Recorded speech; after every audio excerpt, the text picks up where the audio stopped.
దేవుని మనసు ఎరిగిన పిల్లలు ఎవరైనా ఉన్నారా అనేది ఒక చక్కటి సందర్భం మనం మాట్లాడుకుందాం.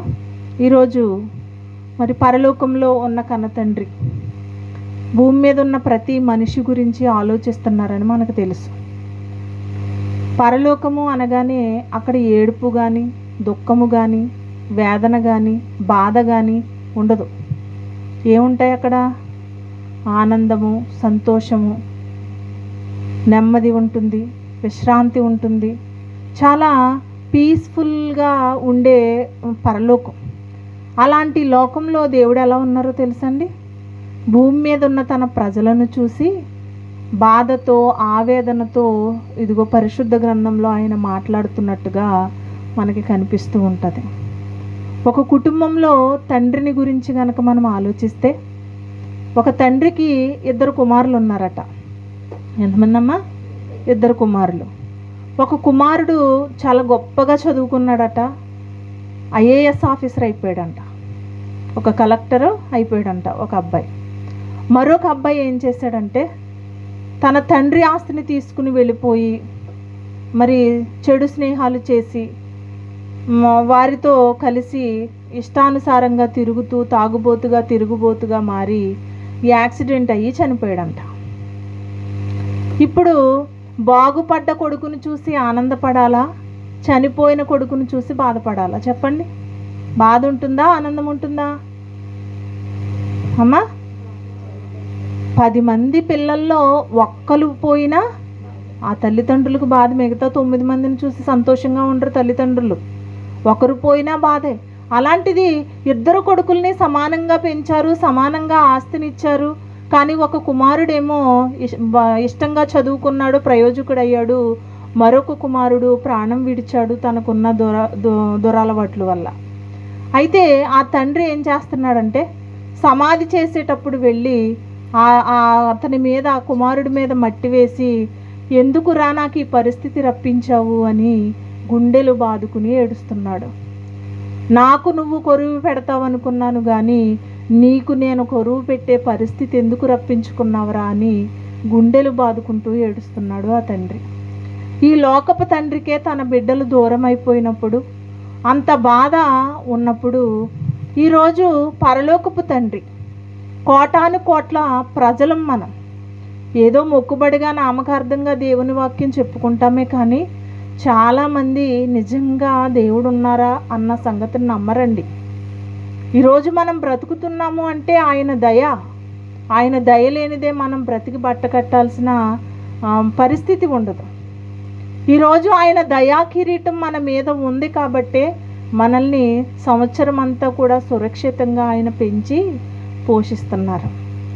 ఇంత గొప్పగా నా బిడ్డల్ని చూస్తున్నాను కదా, వారికి ఏ లోటు లేకుండా చూస్తున్నాను కాబట్టి నాకు ఇష్టమైన పిల్లలుగా ఉంటారు నా పిల్లలు అని ఆశపడ్డారు. కానీ ఆయన ఇష్టాన్ని నెరవేర్చే పిల్లలు ఈ లోకంలో అయితే కనిపించటం లేదండి. కనిపించటం లేదు. ఉన్నారా అండి? చాలామంది మాకు దేవుడు అంటే చాలా ఇష్టం అండి, ఆయన్ని చాలా గొప్పగా విశ్వసిస్తున్నాం మేము, మాకు చాలా భయభక్తులు ఉన్నాయి దేవుని పట్ల అని చెప్పుకుంటూ ఉంటారు. కానీ ఆ భయభక్తులు అనేవి ఎప్పటి వరకు ఉంటున్నాయే? మనకి ఏ ఇబ్బంది కలగనంత వరకే. దేవుని పట్ల ఆసక్తి, దేవుని పట్ల ఆనందం. ఏదైనా ఒక ఇబ్బంది కలుగుతుంది అంటే వెంటనే మనం ఏం చేస్తాం? అక్కడి నుంచి సైడ్ అయిపోతూ ఉంటాము. మనకు అన్ని వసతులు కుదిరి అన్నీ అనుకూలంగా ఉన్నప్పుడే దేవుని దగ్గరికి రావాలనుకుంటాం మనం. కానీ దేవుడు అంటున్నారు, మీకు కష్టం ఉన్నా, బాధ ఉన్నా నా దగ్గరకు వచ్చి నాకు మొరపెట్టుకోండి, నేను ఉన్నాను కదా అని దేవుడు ఎంత గొప్పగా భరోసా ఇస్తున్నారు. దేవుడు కూడా చాలా ప్రేమ చూపించాడండి తన బిడ్డల పట్ల. ఎంత ప్రేమను చూపించారో, ఏమి త్యాగం చేశారో దేవుడు. ఒక మాటను చూడండి, కీర్తనల గ్రంథము 8వ అధ్యాయము, కీర్తనల గ్రంథము 8వ అధ్యాయము 6వ వచనం చూడండి. నీ చేతి పనుల మీద వానికి అధికారం ఇచ్చి ఉన్నావు, గొర్రెలన్నిటినీ, ఎడ్లన్నిటినీ, అడవి మృగములను, ఆకాశ పక్షులను, సముద్ర మత్స్యములను, సముద్ర మార్గములలో సంచరించు వాటన్నిటినీ వాని పాదముల క్రింద నీవు ఉంచి ఉన్నావు. దేవుడు ఏం మాట్లాడుతున్నారండి? మనిషికి వేటి వేటి మీద అధికారం ఇచ్చారట? ఆయన చేసిన పని మీద అధికారం ఇచ్చారు.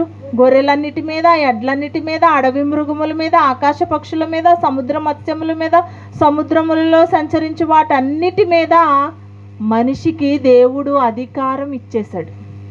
ఇచ్చారమ్మా? అధికారం ఇచ్చారా? అధికారం ఇవ్వలేదా? మనకేం అధికారం ఇచ్చారండి? మనం వెళ్ళి డబ్బులతో కొనుక్కు తెచ్చుకుంటున్నాం. కోళ్ళని కానీ, మేకలను కానీ, దేన్నైనా సరే మనం డబ్బులతో కొనుక్కు తెచ్చుకుంటున్నామని అనుకుంటామా? ఆ డబ్బులతో కొనుక్కు తెచ్చుకోవడానికి అవి ఉండాలి కదా.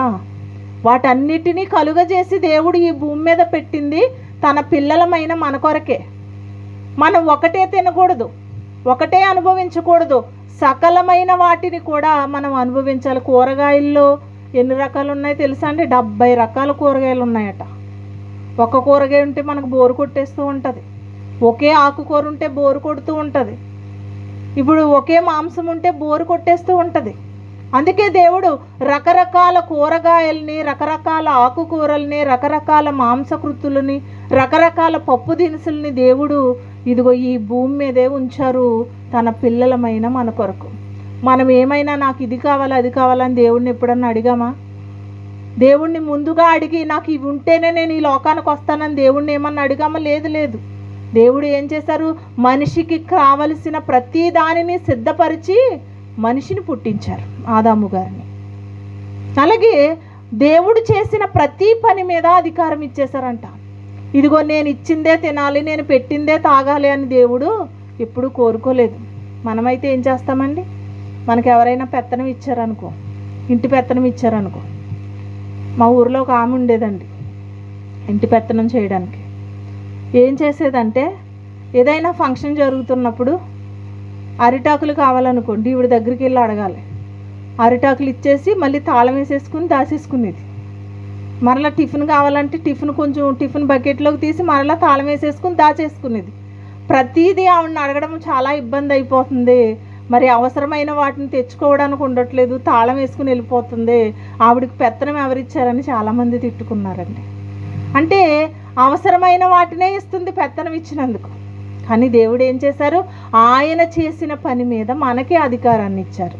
ఇప్పుడు మీరు ఇది మాత్రమే తినాలి, ఇది మాత్రమే తాగాలని దేవుడు చెప్పలేదు. ప్రకృతిలో ఉన్న వాటన్నింటి మీద అధికారం ఇచ్చి మీకేం కావాలంటే అవి తినండి, మీకేం కావాలంటే అవి తాగండి, మీకేం కావాలంటే అవి ధరించుకోండి, మీ ఇష్టం. మీకు స్వాతంత్ర్యం ఇచ్చాను ఈ లోకంలో ఎలా బ్రతకడానికైనా, కానీ పాపం మాత్రం చెయ్యొద్దని చెప్పారు దేవుడు. ఎలా అయినా బ్రతకొచ్చు మన బ్రతుకు తెరువు కోసం, కానీ పాపం మాత్రం చేసే అవకాశాన్ని మీరు పుచ్చుకోవద్దని దేవుడు చెప్పినా కానీ మరి ఆయన ఇచ్చిన అధికారాన్ని అనుభవిస్తూ, ఆయన ఇచ్చిన ప్రకృతిని అనుభవిస్తూ ఆయన మాట వినకుండా ఉంటున్నాము అంటే ఎవరికైనా మనసొప్పుతుంది, ముద్ద దిగుతుందండి. మనకు చూడండి, మనం ఎదుటి వారికి సహాయం చేయకుండా వారి సహాయాన్ని పొందుకుని మనం వారు ఇచ్చిన వాటిని అనుభవించుకుంటూ ఉంటున్నామంటే మనకి ఏమనిపిస్తుందండి? వాళ్ళకి ఏమీ చేయట్లేదు కానీ వాళ్ళు ఇచ్చినవన్నీ తీసేసుకుంటున్నానని చాలా గిల్టీగా అనిపిస్తూ ఉంటుంది, సిగ్గుగా అనిపిస్తూ ఉంటుంది. దేవుడిచ్చిన వాటన్నింటినీ మనం అనుభవించి దేవుని కొరకు బ్రతకటం లేదు. మనకి బాధ అనిపించటం లేదా? సిగ్గు అనిపించటం లేదా? ఆయన ఇచ్చిన భూమి అంతటి మీద అధికారాన్ని మనం పొందుకుని అన్నీ అనుభవిస్తున్నాం కానీ ఆయన మాట వినటం లేదు. ఈ ప్రకృతినే కాదు, ప్రకృతిని ఇచ్చినా వాటిని అనుభవిస్తూ పాపం చేస్తూ బ్రతుకుతున్నారు నా పిల్లలు. పాపం చేసి అన్యాయంగా నరకానికి వెళ్ళిపోతున్నారు. నా పిల్లల్ని మరలా కాపాడాలనుకున్నారు దేవుడు. మరలా కాపాడాలి, పాపంలో కొట్టుకుపోతున్న నా పిల్లలను కాపాడాలి అనుకున్నారు దేవుడు. కాపాడాలి అనుకుని ఏం చేశారు? చూడండి అమ్మ, మరొక మాట. తిమోతీలకు వ్రాసిన మొదటి పత్రిక, తిమోతీలకు వ్రాసిన మొదటి పత్రిక, మొదటి అధ్యాయము, తిమోతీలకు వ్రాసిన మొదటి పత్రిక మొదటి అధ్యాయము 15వ వచనం. పాపులను రక్షించుటకు క్రీస్తు యేసు లోకమునకు వచ్చెను. చాలమ్మా, ప్రకృతిని ఇచ్చారు, అనుభవించాము. కానీ దేవుని మాట మాత్రం వినటం లేదు. పాపం చేసేవారుగానే బ్రతుకుతున్నారు. పాపం అంటే ఏంటండి? నరహత్య చేయడమా, దొంగిలించటమా, అబద్ధం ఆడటమా? పాపం అంటే ఏంటి? ఆజ్ఞను అతిక్రమించటమే. దేవుని మాట వినకపోవటమే పాపం. దేవుని మాట ప్రకారంగా బ్రతకకపోవటమే పాపము. ఇలాంటివన్నీ చేస్తున్నారని దేవుడు ఏం చేశారు? పాపంలో కొట్టుకుపోతున్న తన పిల్లల కొరకు మరలా ఎవరిని పంపించారు? తన కుమారుడైన క్రీస్తు వారిని. ఒకప్పుడు ఈ భూమి అంతటినీ చేసి దాని మీద అధికారం ఇచ్చారు మనకి. అలాగే మరలా ఏం చేశారు? యేసుక్రీస్తు వారినే మనకి అప్పగించేశారండి. క్రీస్తు వారిని దేవుడు ఎంత త్యాగమూర్తితో మనం ఆలోచించాలండి. ఎవరైనా ఇలాంటి త్యాగాలు చేస్తారా? మనం అందంగా ఇల్లు కట్టుకుని, ఆనందంగా ఇల్లు కట్టుకుని, అన్ని వసతులు కుదుర్చుకుని ఎవరికైనా గిఫ్ట్గా ఇచ్చేస్తామమ్మా? ఎవరికైనా ఇస్తామా? మీరు అనుభవించండి, మీరు అంటే నాకు చాలా ఇష్టం కాబట్టి నేను మీకు ఇవ్వాలనుకుంటున్నాను అనేది ఇస్తామా? ఇవ్వము, అస్సలు ఇవ్వము. ఇల్లు దాకా ఎందుకు? ఒక 1000 రూపాయలు ఇవ్వలేం ఫ్రీగా. మనం అప్పుగా ఇస్తాం తప్ప ఊరకనే మాత్రం ఇవ్వలేం. మన చేతిలో నుంచి బయటకు వెళ్ళవు. అలాంటిది ప్రకృతి అంతటి మీద అధికారాన్ని ఇచ్చారు. అలాగే తన కుమారుడైన క్రీస్తు యేసు వారిని కూడా మనకి అప్పగించేశారు. అంటే ఎంత దారబోస్తున్నారో దేవుడు మనం అర్థం చేసుకోవాలి. ఆయన త్యాగాన్ని గుర్తించుకోవాలి. ఇన్ని పనులు చేస్తున్నా, మన గురించి ఇంత త్యాగం చేస్తున్నా కానీ ఆయన్ని జ్ఞాపకం పెట్టుకోలేకుండా ఆయన్ని బాధ పెడుతూ ఇష్టానుసారంగా మనం బ్రతుకుతున్నాము అంటే, పరలోకంలో ఉన్న ఆయన, ఆనందంగా ఉండాల్సిన ఆయన మన కొరకు బాధపడుతూ బ్రతుకుతున్నారు అంటే మనము ఆయనకి ఇష్టలుగా బ్రతకటం లేదు. ఇంకా ఎన్ని చేస్తే మారుతారు?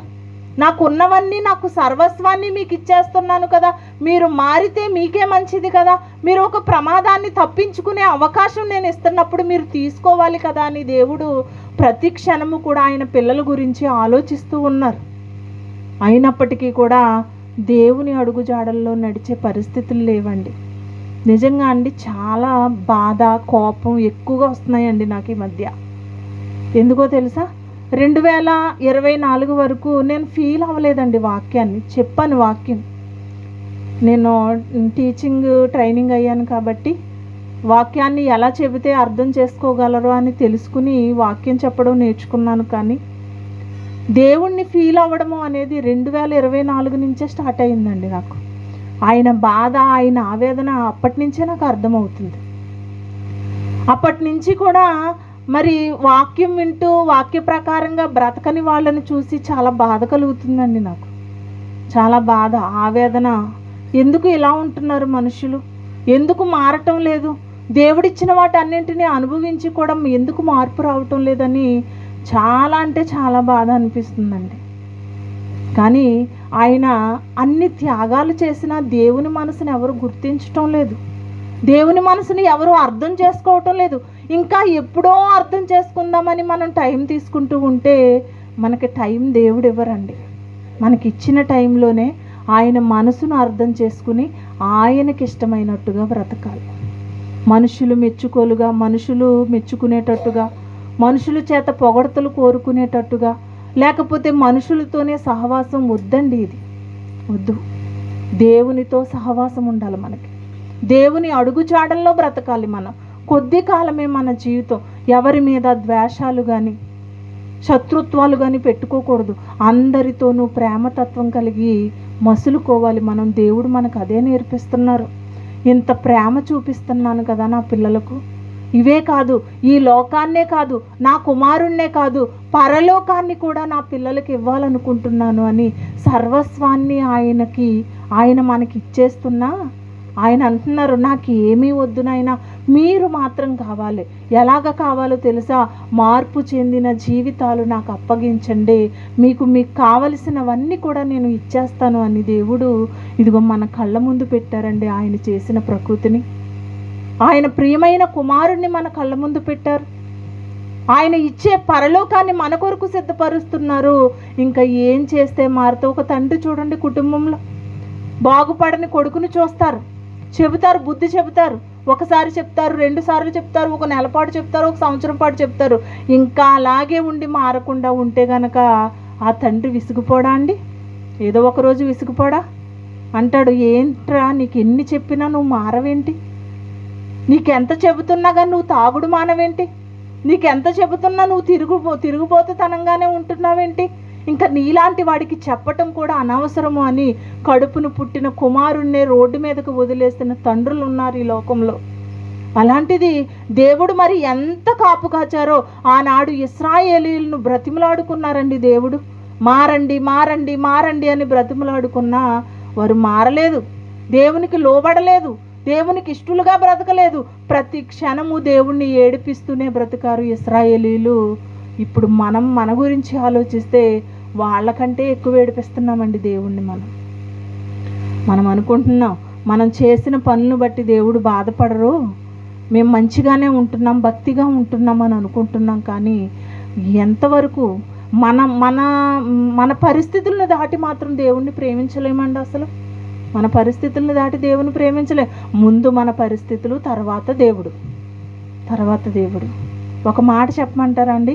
మన పరిస్థితులు ఎలా ఉన్నా సరే, ఎలాంటి స్థితిలో ఉన్నా కానీ దేవుణ్ణి విడిచిపెట్టకుండా ఉండిన వాడు వర్ధిల్లుతాడు, నిరంతరం వర్ధిల్లే స్థితిలో ఉంటాడు. ఇది మాత్రం గమనించాలి. మనకి లేమిలో, మనకి కలిమిలో మనం దేవుణ్ణి జ్ఞాపకం చేసుకుంటేనే దేవుడు మన గురించి ఆలోచిస్తారు. అన్నీ ఉన్నప్పుడు దేవుని దగ్గరికి రావటం కాదు, ఏమీ లేనప్పుడు వచ్చారు యోబు గారు. అవునండి, ఏమీ లేవు ఆయనకి, సర్వస్వాన్ని తీసేసుకున్నారు. యెహోవా ఇచ్చారు, యెహోవా తీసుకున్నారు అన్నారు తప్ప దేవుని నామానికి దూషణ కలిగేటట్టుగా అతని మనసులో కూడా ఆలోచన రానివ్వలేదు. ఈరోజు మనమా ఏదన్నా పరిస్థితి ఇబ్బంది పెడుతుంది అనేటప్పటికీ పైకానమేమో కానీ ఎందుకు వచ్చిన బతికిది, ఎందుకు వచ్చిన పరిస్థితి, దేవుడు నన్ను ఎందుకు ఇలా బాధ పెడుతున్నారు అని మనం అనుకుంటూనే ఉంటాం. కానీ ఎప్పుడు కూడా మనకి ఏదైనా ఒక ఇబ్బందికరమైన పరిస్థితి వస్తే మన భక్తి జీవితంలో ఇంకా బలపడిపోవాలి అంతే తప్ప భక్తి జీవితం ఇంకా మనం దిగజార్చేసుకోకూడదు. మనకున్న పరిస్థితులను బట్టి చాలా జాగ్రత్తగా గమనించాలి. ఒక్కటి తెలుసుకోండి, ఆయన మనసు తెలుసుకోండి. ఆయన మనసు అర్థమైతే ఆయనకి ఇష్టలుగా బ్రతకగలం మనం. ఇన్ని త్యాగాలు ఎవరైనా చేస్తారమ్మా? ఎవరైనా చేస్తారా? ఆయన కంటూ ఏమైనా ఉంచుకున్నారా? ఈ లోకాన్ని ఏమన్నా ఆయన అనుభవించారా? లేదు, మన కొరకు చేశారు. యేసుక్రీస్తు వారు తన కుమారుడు, గారాల కుమారుడు, ఎంతో గొప్పగా ఆయన్ని కలుగు చేసుకుని మరి ముగ్గురు కూడా ఏకముగా ఉండి పరిశుద్ధాత్ముడు కానీ, యేసుక్రీస్తు వారు కానీ, అలాగే తండ్రి అయిన దేవుడు కానీ, ముగ్గురు కూడా ఒకే మాట మీద నిలబడిన వారు. అలాంటి వారిని మనకి త్యాగపూరితంగా ఆయన ఇచ్చేశారు అంటే ఆయన త్యాగాన్ని ఏం అర్థం చేసుకుంటున్నాం చెప్పండి? యేసుక్రీస్తు వారిని ఇచ్చారు, పరలోకాన్ని ఇవ్వాలనుకుంటున్నారు. ఇంకా ఏం చేశారంటే యేసుక్రీస్తు వారు వచ్చిన చాలామంది రక్షణ భాగ్యాన్ని పొందుకోవటం లేదు. ఒకవేళ రక్షణ భాగ్యంలోకి వచ్చిన వాళ్ళు నిలకడగా ఉండలేకపోతున్నారు అని తన కుమారుడైన పరిశుద్ధాత్ముని కూడా మనకే ఇచ్చేశారండి. ఇచ్చారా అండి? లేకపోతే ఆ ఇద్దరు బిడ్డలతో ఆయన ఆనందంగా ఉండలేరా? పరలోకంలో ఉండలేరా? కానీ దేవుడు ఆయన ఆనందం ఎప్పుడు నేను ఆనందపడతాను అంటే, ఇదిగో భూమి మీద ఉన్న పాపాత్ములుగా ఉన్న నా పిల్లలు మారితే నాకు ఆనందం. మీరిద్దరితోటే నాకు ఆనందం కాదు, భూమి మీద ఉన్న ప్రజలందరూ కూడా నాకు కావాలి అని ఒక స్వార్థం అండి దేవునిది. నిజంగా తన పిల్లలైన వారందరూ తన దగ్గరికి రావాలి అన్న స్వార్థం. ఆయన చేసిన పనులన్నిటి మీద మనకు అధికారం ఇచ్చారు. ఆయన కలుగు చేసుకున్న కుమారుణ్ణి మనకు అర్పించేశారు. మరియ గర్భము ద్వారా కాదండి, జగత్తు పునాది వేయబడక మునిపే మన కోసం నిర్ణయించుకున్నారు దేవుడు యేసుక్రీస్తు వారిని. ఇదిగో నా పిల్లలకి అధికారం ఇస్తాను కదా, అధికారం ఇచ్చి దాన్ని అనుభవిస్తూ పాపం చేస్తారు నా పిల్లలు, మరలా ఆ పాపానికి రక్షకుడిగా రక్షణ తెచ్చే విధంగా నా కుమారుని పంపించాలి అనుకున్నారు. రక్షణలోకి వచ్చి నా పాపం చేయటం మానరు, వాళ్ళు ఇష్టానుసారంగా బ్రతుకుతారు. మరలా నా రెండో కుమారుడైనా పరిశుద్ధాత్ముడిని నేను ఇచ్చేస్తాను అని దేవుడు కోరుకుని మొత్తం అన్నింటినీ మనకి ఇచ్చేశారండి. ఇప్పుడు పరలోకం కూడా యేసుక్రీస్తు వారు ఏమంటారు శిష్యులతో, నేను మీకు స్థలము సిద్ధపరచ వెళ్ళుచున్నాను, నేనుండు స్థలములో మీరును ఉండులాగునా అని యేసుక్రీస్తు వారు మాట్లాడుతున్నారు. అంటే పరలోకం కూడా మనకే. మరి వారికి ఏంటండి? వాళ్ళకేంటి? ఏం కోరుకుంటున్నారు? మన ఆస్తులు అడుగుతున్నారా? మన అంతస్తులు అడుగుతున్నారా? మన సంపాదన అడుగుతున్నారా? లేదండి, లేదు. మనల్ని అడుగుతున్నారు, సజీవ యాగంగా మీ శరీరాలు నాకు కావాలి నాయనా, పాపం లేని ఆ స్థితి నాకు కావాలి, పరిశుద్ధమైన ఆ జీవితం నాకు కావాలి అని దేవుడు కోరుకుంటున్నారో, అయినా మనం ఇచ్చే పరిస్థితుల్లో లేకపోవటము అనేది చాలా బాధాకరమండి. ఇన్ని చేసినా నా పిల్లలు మారటం లేదు కదా, మారని నా పిల్లల్ని నేను ఏం చేస్తానో తెలుసా అని ఇప్పటి వరకు ప్రేమ చూపించిన దేవుడు, ఆయన కోపాన్ని గనక మనం ఆలోచిస్తే మన పట్ల ఆయన కోపం ఎలా ఉందో మరొక మాట చూడండి. ఇర్మియా గ్రంథము 5వ అధ్యాయము, ఇర్మియా గ్రంథము 5వ అధ్యాయము 24 నుంచి 25 వచనాలు చదవండి.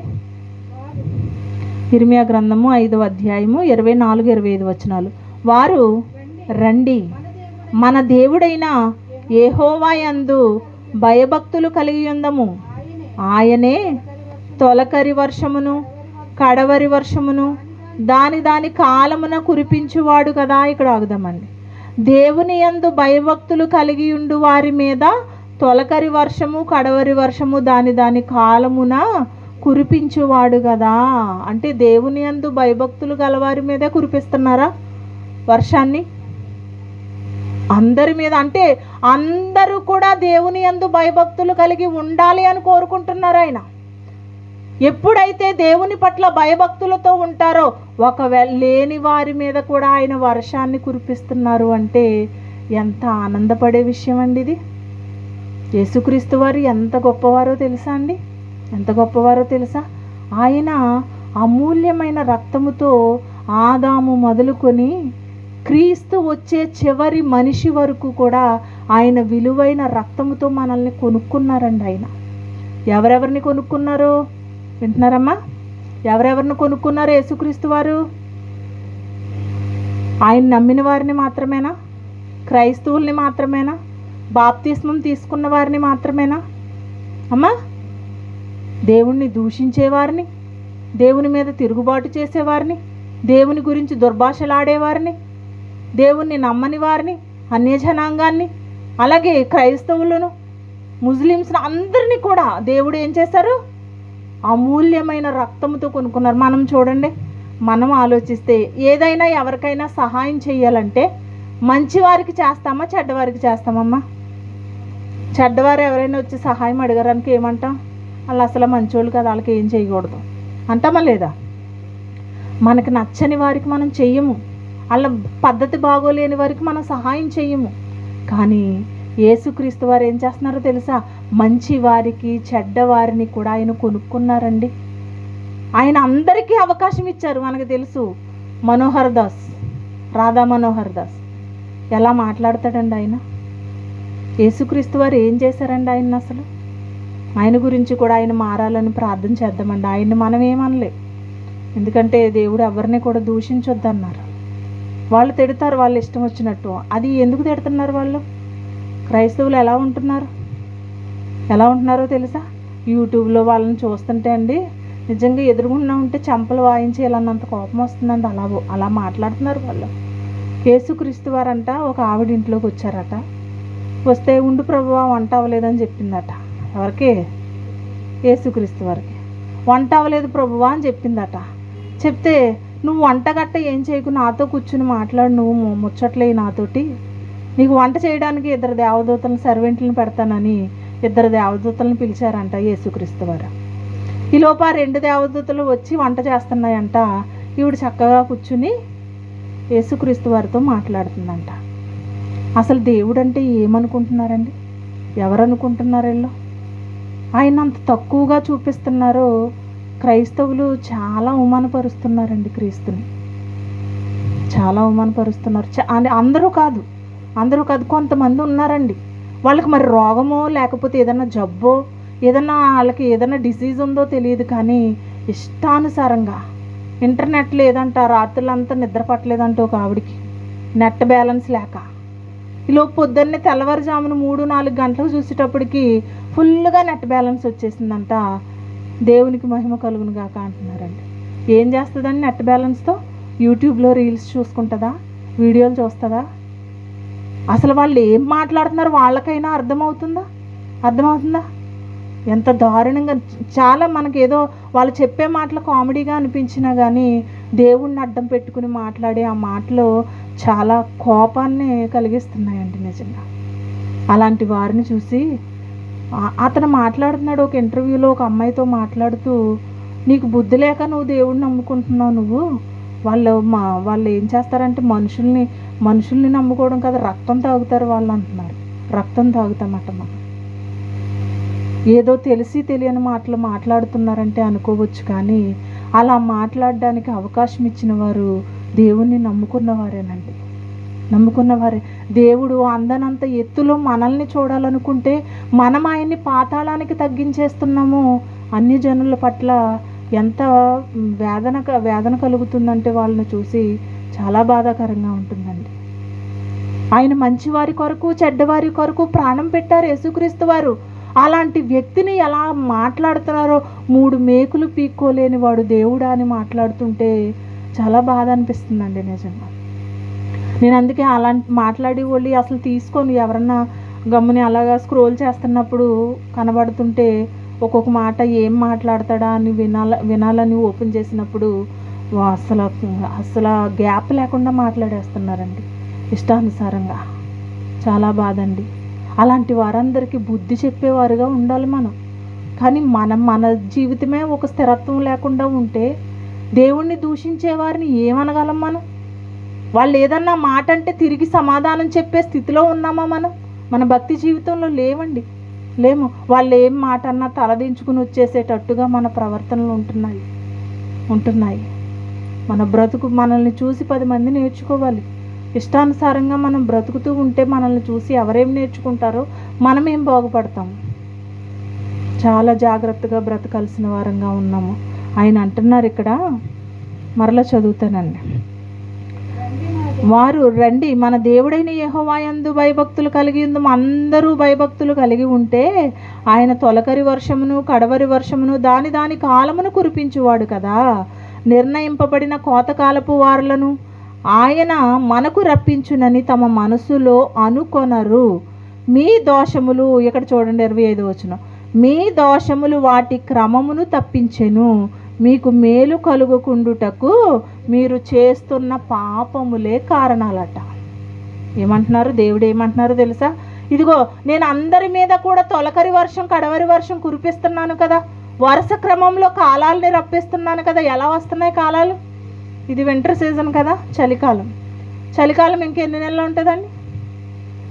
అయితే ఫిబ్రవరి నెల వరకు ఉంటుంది.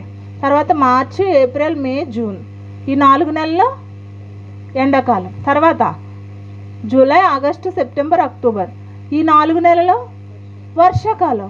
మరలా నవంబర్ నుంచి చలి.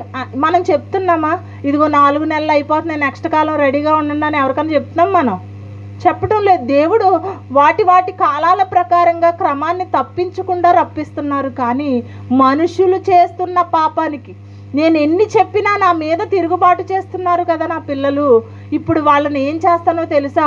నేను చెప్పిన మాట నా పిల్లలు వినటం లేదు కాబట్టి వారికి రప్పించిన కాలాల క్రమాన్ని తప్పించేస్తాను అంటున్నారండి దేవుడు. తీవ్రమైన చలి కురిస్తే మనం ఏమైపోతామండి? గడ్డ కట్టుకుపోమా? ఎలాంటి పరిస్థితి ఉంటుంది? ఇప్పుడున్న చలికే తట్టుకోలేకపోతున్నాం మనం.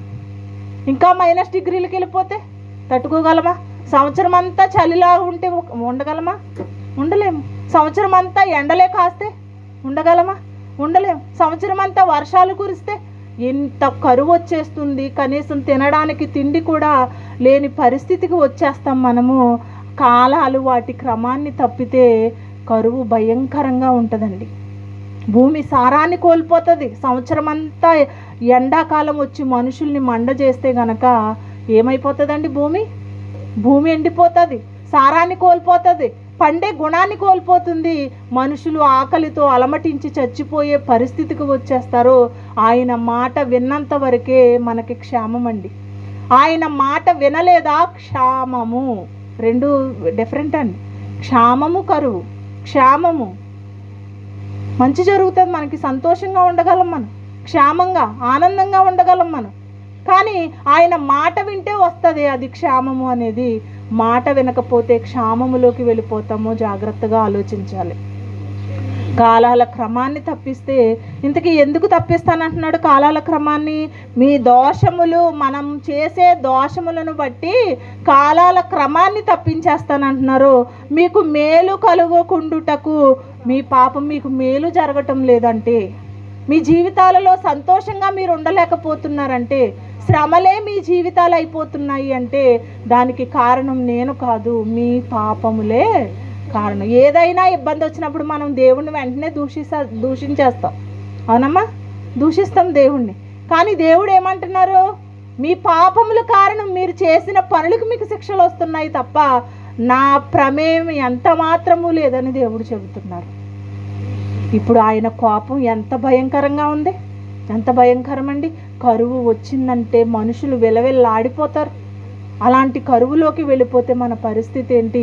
ఇది కృపాకాలం అండి. దేవుడు మనల్ని క్షేమంగా చూస్తున్నారు, దీర్ఘశాంతంతో ఎదురు చూస్తున్నారు మన మార్పు కొరకు. ఇంకా మనలో మార్పు రాకపోతే గనక మన జీవితాలు చిన్నాభిన్నం అయిపోయే పరిస్థితి వస్తుంది. జాగ్రత్తగా ఉండాలి. ఇప్పటికీ కూడా కాలాల క్రమాన్ని తప్పించిన మనిషి మారకపోతే దేవుడు ఏం చేస్తానంటున్నారో చివరిగా ఈ మాట చూసుకుని ముగించుకుందాం. రోమీలకు వ్రాసిన పత్రిక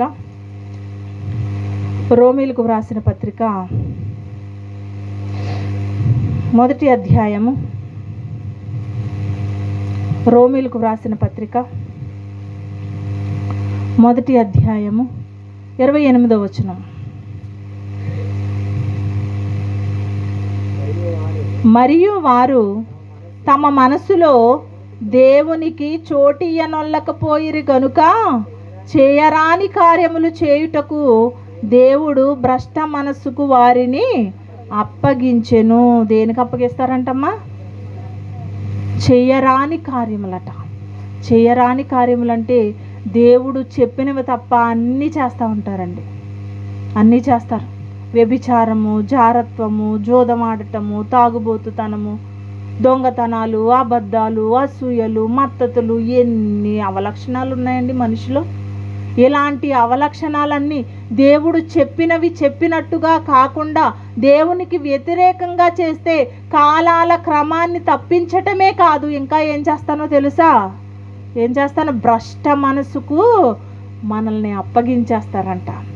దేవుడు మనల్ని పట్టుకున్నారు కాబట్టే ఈరోజు ఇక్కడికి వచ్చి కూర్చుని వాక్యం వింటున్నామండి. దేవుడు మనల్ని విడిచిపెట్టలేదు కాబట్టి ఆయన వాక్యం వినే భాగ్యం మనకు కలుగుతుంది. ఒక్కసారి దేవుడు విడిచిపెడితే కనుక మన పరిస్థితి ఏమైపోతుందో తెలుసా? దేవుడు విడిచిపెట్టిన ఇస్కారియోతు యోధా పరిస్థితి ఏమైపోయింది? చివరి వరకు ఆయనకు అవకాశం ఇచ్చారు క్రీస్తు వారు. చివరి వరకు మారతాడని ఎదురు చూశారు, కానీ మారలేదు ఇస్కారియోతు యోధా. ఎప్పుడైతే యేసుక్రీస్తు వారు ఆయన చెయ్యి విడిచిపెట్టారో అతని పరిస్థితి ఏమైపోయింది? సంపాదించుకున్న 30 వెండి నాణాలు అతను అనుభవించలేదు. దేవాలయంలో విసిరి కొట్టారు. మరలా ఏం చేశారు? పశ్చాత్తాప పడినా కానీ ప్రయోజనం లేకుండా ప్రాణం తీసుకున్నాడు. ఎలాంటి పరిస్థితి! తన ఒక్కడే కాదు, తన కుటుంబం అంతా రోడ్డు మీద భిక్షమెత్తుకునే పరిస్థితికి వెళ్ళిపోయారు. చాలా కొద్ది క్షణాలలో ఇదంతా జరిగిపోయిందండి వారి జీవితాలలో. దేవుడు అనుకుంటే ఎంతసేపు చెప్పండి? ఒక మనిషిని నాశనం చేయాలంటే ఎంతసేపు? ఒక మనిషిని బాగుపరచాలంటే ఎంతసేపు దేవునికి? మనిషి కాలగతులు దేవుని వశములో ఉన్నప్పుడు దేవుడు మనిషిని ఏదైనా చేయగలరు. కానీ ఈరోజు ఆయన దీర్ఘశాంతంతో మన కొరకు ఎదురు చూస్తూ ఉన్నారు, మన మార్పు కొరకు ఎదురు చూస్తూ ఉన్నారు. ఆయన సర్వస్వాన్ని మన కొరకు ధారపోసినా కానీ ఆయన మాట వినని ప్రజల కొరకు భ్రష్ట మనసుకు దేవుడు వారిని అప్పగించేస్తారు. సంసోను గారు ఉన్నారు. దేవుడు ఎడబాసినని ఆయన ఎరగలేదటండి. దేవుడు విడిచిపెట్టేశాడని కూడా తెలియలేదంట అతనికి. ఫిలిస్తీన్లు వచ్చారు, ఆయన్ని బంధించడానికి వచ్చారు. విడజిమ్ముకుంటున్నాడంట పైకి లేచి. జుట్టు విడజిమ్ముకునేటప్పటికి లేదు, వెనకాల జుట్టు లేదు. అంతే, బలమంతా పోయింది, లొంగిపోయాడండి. ఫిలిస్తీన్ల చేతిలో బందీ గృహంలో ఉండి ఎన్ని నరకయాతనలు అనుభవించేశారు సంసోను గారు. దేవుణ్ణి విడిచిపెడితే క్షణాలలో జీవితం మారిపోతుందండి. దేవుడు పట్టుకుని ఉంటున్నారు కాబట్టే, ఆయన కృప మన మీద చూపిస్తున్నారు కాబట్టే మనం సంతోషంగా ఆనందంగా జీవించగలుగుతున్నామండి. ఎన్ని ప్రకృతి వైపరీత్యాలకి మనం బలి అవ్వటం లేదండి. అవునండి. ఇంకా చాలా రాష్ట్రాలలో కానీ దేశాలలో కానీ ప్రకృతి వైపరీత్యాలు, భూకంపాలు రావటం, సునామీలు రావటం, తుఫాన్లు, సముద్రంలో తుఫాను పుట్టడం, ఎలాంటి భయంకరమైన ప్రకృతి వైపరీత్యాలని ఎదుర్కొంటున్నారో ఇతర రాష్ట్రాలలోకి దేశాలలోకి వెళితే మనకు అర్థమవుతూ ఉంటుందండి. కానీ మన దేశంలో దేవుడు చాలా సురక్షితంగా మనల్ని కాపాడుతున్నారు. పాపం పండిపోతే కనుక ఆ దేశం ఈ దేశం అని ఉండదు. దేవునికి ఆయన తీయాలంటే ఎంతసేపు చెప్పండి. తెగుళ్ళ చేత బాధపడుతున్నారు, ప్రకృతి వైపరీత్యాలతో బాధపడుతున్నారు, కాల్చుకుంటున్నారు, ఒకరినొకరు చంపుకుంటున్నారు, ఒకరినొకరు కొట్టుకుంటున్నారు. ఎలా ఎలా తయారైపోయిందో తెలుసా అండి సమాజం. మనం అనుకుంటాం మన 4 గోడల మధ్య చూసేదే సమాజం అనుకుంటాం. మనం బయట ఏం జరుగుతుందో మనకు తెలియదు. చాలా భయంకరంగా మారిపోయారండి మనుషులు. మరి రమణ గారు చెప్పారండి ఎయిర్పోర్ట్లో ఒక వ్యక్తి గురించి. చాలా క్రూరమైన మనిషిలాగా అతను కంటికి కనిపిస్తున్నాడంట. కనిపించటమే కాదు, అతని మనస్తత్వం కూడా అలాగే ఉంది. ఒక సైకోయిజం, శాడిజం, మనుషుల్ని హింసించే పరిస్థితిని కలిగి ఉన్నాడో. మరి ఎందుకు అలా తయారయ్యాడో కానీ ఒక వ్యక్తి అలాగ పట్టుకుని మరి బొగ్గ ఊడొచ్చేటట్టుగా కరుస్తున్నాడు అంటే అసలు మనిషి అన్న సంగతి మర్చిపోయాడు. ఒక మృగములా మారిపోతున్నారు మనుషులు, మృగాల్లా బ్రతుకుతున్నారు. అడవిలో ఉన్న మృగాలే మంచివండి. ఇంకానే వాటి జోలికి వెళ్ళకపోతే అవి ఏం చేయవు. వాటికి ఆపద రానంతసేపు అవి ఎవరిని ఏమీ చేయవు. వాటి మీద ఆపద ఎవరైనా తలపెడితే అవి తిరిగి మనుషుల మీద అటాక్ చేస్తాయి, కానీ అవి కావాలని మనుషుల మీద అటాక్ చేయవండి. అడవిలో ఉన్న మృగములే మంచివండి మనుషుల కంటే. ఈ లోకంలో దేవుని పిల్లలుగా బ్రతకలిసిన వారు మృగాల్లాంటి మనస్తత్వాలతో బ్రతుకుతున్నారు. క్రూర మృగాల్లాగా బ్రతుకుతున్నారు. మనుషులన్న విచక్షణ కోల్పోతున్నారు.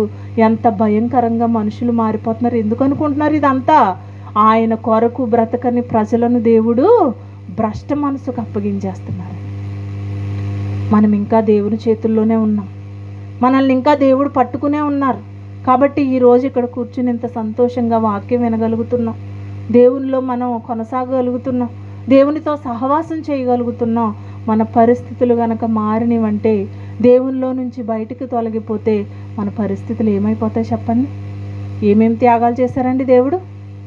ఏం త్యాగం చేశారు చెప్పండి. అయిపోయింది సబ్జెక్ట్. అమ్మా, దేవుడు ఏమేమి త్యాగం చేశారు? తన పిల్లలమైన మన కొరకు దేవుడు త్యాగం చేసిన వాటిని చెప్పండి నాకు. అమ్మా, తన కుమారుణ్ణి త్యాగం చేశారు యేసుక్రీస్తు వారిని. ఇంకా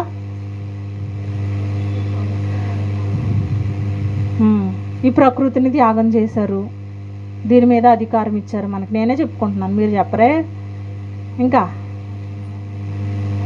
పరిశుద్ధాత్ముని కూడా మనకే అప్పగించారు. ఇంకా పరలోకం కూడా మనకే ఇవ్వాలనుకుంటున్నారు. ఇన్ని ఇచ్చిన మనిషి మారకపోతే ఇంకా దేవుడు మాత్రం ఎవరికి చెప్పుకుంటారు చెప్పండి. సృష్టితో మాట్లాడుకుంటున్నారు. ఆకాశమా ఆలకించు, భూమి చెవియొగ్గు, నేను పిల్లల్ని కన్నాను, పెంచాను, వారిని గొప్పవారిగా చేశాను, వారు నా మీద తిరగబడి ఉన్నారు. వాళ్ళే కాదు, ఇశ్రాయేలీలే కాదు, వాళ్ళకి బాబుల్లా తయారయ్యారు ఈనాటి క్రైస్తవ్యం. ఎలా తిరగబడుతున్నారో తెలుసా? వేషధారణ క్రైస్తవ్యాన్ని చూపిస్తున్నారు దేవుని దగ్గర. దేవుణ్ణి నమ్ముకుంటున్నట్టుగా బయటికి నటిస్తూ ఉన్నారు. మనసులో వారి ఆలోచనలు వేరు, వారి విధానం వేరు, వారి పనులు వేరు. ఎంత భయంకరంగా మనుషులు మారిపోతున్నారో. మన మనస్తత్వాలు దేవుడికి తెలియదంటారా? పైకి చూపిస్తున్న భక్తి ఆయన చూస్తారనుకుంటున్నారా? మన మనసును చూస్తారండి దేవుడు. మనం ఎలా ఉంటున్నామో చూస్తున్నారు, మనం ఎలా బ్రతుకుతున్నామో చూస్తున్నారు. నేను ఇచ్చినవన్నీ అనుభవిస్తూ నా కొరకు బ్రతకట్లేదు కదా వీళ్ళ కాలాల క్రమాన్ని తప్పించేస్తాను. ఇంకా ఏమంటున్నారు అమ్మ? మన పాపములను బట్టి, మన దోషములను బట్టి కాలాల క్రమాన్ని తప్పించటమే కాకుండా భ్రష్ట మనసుకు దేవుడు అప్పగించేస్తారంట. ఒక మాట ప్రకటన గ్రంథంలో ఒక మాట చూశానండి. అది ఎంత భయంకరంగా ఉందో ఒకసారి చూడండి. 5వ అధ్యాయము, ప్రకటన గ్రంథము 5వ అధ్యాయమేనా? సూర్యునికి అధికారం ఇచ్చినట్టు ఉంటుంది చూడండి.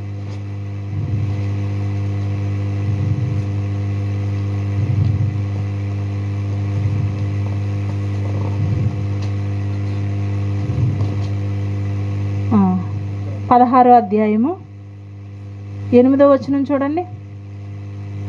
ప్రకటన గ్రంథము 16వ అధ్యాయము 8వ వచనం. 4వ దూత తన పాత్రను సూర్యుని మీద కుమ్మరింపగా మనుష్యులను అగ్నితో కాల్చుటకు సూర్యునికి అధికారం ఇయ్యబడెను. ఎవరికి అధికారం ఇచ్చేస్తున్నారండి?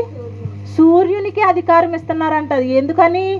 మనుష్యులను అగ్నితో కాల్చడానికి సూర్యునికి అధికారం ఇచ్చారంట. అంటే కాలాల క్రమాన్ని తప్పించేస్తే గనక, సూర్యుడే బగబగా సంవత్సరం అంతా మండితే గనక మనుషులు ఏమైపోతారు? సూర్యునికి అధికారం ఇస్తే మన పరిస్థితి ఏమైపోతుందో చెప్పండి. నువ్వు నీ ఇష్టానుసారంగా మండు, భూమి మీద ఉన్న ప్రజలందరినీ కాల్చేయంటే అది కాల్చడానికి ఎంత టైం తీసుకుంటుంది? భూమిని కాల్చడానికి క్షణాల్లో మాయమైపోతుందండి. భూమి బూడిద అయిపోతుంది. ఇంకా అంటున్నారు చూడండి, కాగా మనుషులు తీవ్రమైన వేడిమితో కాలిపోయి ఈ తెగుళ్ళ మీద అధికారము గల దేవుని నామమును దూషించిరి గాని ఆయనను మహిమపరచునట్లు వారు మారు మనసు పొందిన వారు కారు. ఎంత భయంకరంగా ఉందండి. అంటే నేను కలుగజేసిన శ్రమను బట్టి నన్ను ఇంకా దూషిస్తారు కానీ మారంట. మనుషులు మారంటున్నారు. నేను సూర్యునికి అధికారం ఇచ్చాను మనుషుల్ని కాల్చేయమని. ఆ తీవ్రమైన వేడిమిలో కాలిపోతూ వాళ్ళు ఏమనుకుంటారో తెలుసా?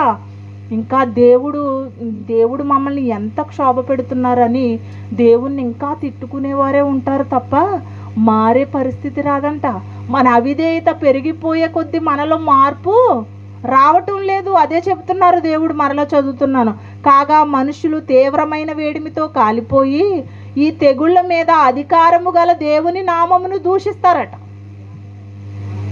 దేవుని నామాన్ని దూషిస్తారంట. మనకి ఆపదొచ్చే కొలది కూడా ఏం చేస్తాం? దేవుని నామాన్ని దూషిస్తూ ఆయన మహిమపరచునట్లు వారు మారు మనసు పొందరు అంటున్నారు. దేవుని ఇప్పుడు నినివే పట్టణస్థులు ఉన్నారు. వాళ్ళ మీదకి ఒక ఆపద వస్తుంది అనగానే ఏం చేశారు? వాళ్ళు ఏం చేశారమ్మా? మారిపోయారు. ఉపవాసం ఉన్నారు 3 దినాలు. పిన్నలేమి, పెద్దలేమి, పశువులేమి అన్నీ కూడా 3 దినాలు ఉపవాసం ఉండి దేవుని ఉగ్రతను చల్లార్చారు వాళ్ళు. అంటే దేవుడు ఒక ఆపద పుట్టిస్తున్నారని వాళ్ళు మారారు. కానీ ఇప్పుడు ఈ క్షణంలో ఉన్న జనరేషన్, ఇప్పుడున్న జనరేషన్లో దేవుడు ఏదైనా ఒక విపత్తు రప్పించారు అంటే ఆ విపత్తును బట్టి ఇంకా అవిధేయత మనలో పెరిగిపోతుంది తప్ప మనలో మార్పు మాత్రం రాదంట. ఇప్పుడు ఎవరు భయంకరులు చెప్పండి? వాళ్ళ మనమా? నినివే పట్టణస్థులా మనమా? మన మీద నేరస్థాపన చేసేవారుగా నిలబడతారట. ఎందుకని? వాళ్ళు మార్పు చెందారు కాబట్టి, వాళ్ళు దేవునికి ఇష్టలుగా బ్రతుకుతున్నారు కాబట్టి ఇదిగో మన మీద నేరస్థాపన చేసేవారుగా వాళ్ళు ఉంటారంట. కాబట్టి మరి వాళ్ళ బెటరో మనం బెటరో ఆలోచించండి. ఇప్పుడు అమ్మా ఎవరు బెటర్ అమ్మా? అమ్మా నినివే పట్టణస్థులు బెటరా లేదంటే ఇప్పుడున్న మనుషులు బెటరా? భక్తి జీవితంలో వాళ్ళ ఆపద పడుతుందని చెప్పగానే మారిపోయారు. ఈరోజు ఎన్నో ఆపదలు వస్తున్నాయని చెబుతున్నా మనుషులు మారటం లేదు. కాబట్టి దేవుడు చేసిన అంత త్యాగం, ఆయన మనసెరిగిన పిల్లలు మాత్రమే ఆయన్ని అర్థం చేసుకోగలరు, ఆయన కొరకు ఉన్నతంగా బ్రతకగలరు. కాబట్టి ఈ మాటలన్నీ కూడా మీ హృదయాల్లో భద్రపరచుకోండి. దేవుడు చేసిన త్యాగాన్ని మాత్రం మరిచిపోవద్దు. ఆయన మనసును అర్థం చేసుకునే పిల్లలుగా మనం ఉండాలి. ఎప్పుడైతే అలా ఉంటామో ఇదిగో ఆయన ఇచ్చే కాలాలని మనం సక్రమంగా అనుభవించటం, అలాగే ఆయన భ్రష్ట మనసుకు అప్పగించాలి అన్న నిర్ణయాన్ని కూడా వెనక్కి తీసుకుంటారు. ఒకవేళ భ్రష్ట మనసు చేతిలోకి మనం వెళ్ళిపోతే మన జీవితం అధోగతి పాలైపోతుంది.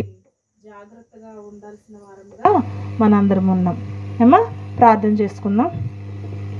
ప్రేమ కలిగిన మా కన్న తండ్రి, కృప కలిగిన మా ప్రభువా, మీ ఘనమైన పరిశుద్ధమైన నామమునకు స్తుతులు స్తోత్రములు చెల్లించుకుంటున్నాము. ఈ రాత్రికాల సమయంలో తండ్రి కొద్ది నిమిషములు మీ పిల్లలతో మాట్లాడి ఉన్నాము తండ్రి. మాట్లాడింది నేను కాదు నాయన, నా యందు మీరుండి తండ్రి ఇదిగో నాయన మా ఆత్మీయ జీవితాలకు అవసరమైన సంగతులు నాయన, మీ మనసెరిగిన పిల్లలు ఈ భూమి మీద ఉన్నారా లేదా అని పరలోకంలో తండ్రి ఆవేదనతోనైనా దుఃఖంతో తండ్రి ఈ భూమి మీదకి చూస్తూ ఉన్నప్పుడు తండ్రి మీ మీద తిరుగుబాటు చేసే పిల్లలే కనిపిస్తున్నారు తప్ప మిమ్మల్ని అర్థం చేసుకుని మీ మనసెరిగిన పిల్లలు ఈ భూమి మీద కనిపించటం లేదని మీ ఆవేదనను అర్థం చేసుకునే బిడ్డలుగా మేము ఉండడానికి మీ కృపను అనుగ్రహించండి నాయన. తండ్రి సర్వస్వాన్ని మా కొరకు దారపోసినా కానీ మీ ఎడలనైనా మేము నమ్మకంగా జీవించలేకపోతున్నామేమో. ఒకసారి మా జీవితాలను మేము సరి చేసుకుని నాయన, భ్రష్ట మనసు చేతిలోకి వెళ్లకుండా తండ్రి, ఇదిగో నాయన పరిశుద్ధమైన జీవితాన్ని కలిగి తండ్రి, మీ కౌగిలిలో నాయన మేము బ్రతకడానికి మీ కృపను అనుగ్రహించండి నాయన. వచ్చిన బిడ్డలందరినీ దీవించి ఆశీర్వదించండి తండ్రి. అందరికీ నాయన, అందరి కుటుంబాలని దీవించండి నాయన. మిండైన మీ దీవెనలు ధారాళంగా అనుగ్రహించమని, ఇంకా జరగబోతున్న కార్యక్రమంలో మీ తోడు సహాయం అందించమని యేసుక్రీస్తు వారి పేరట ఈ ప్రార్థన అడిగి వేడుకొనుచున్నాము తండ్రి. ఆమేన్.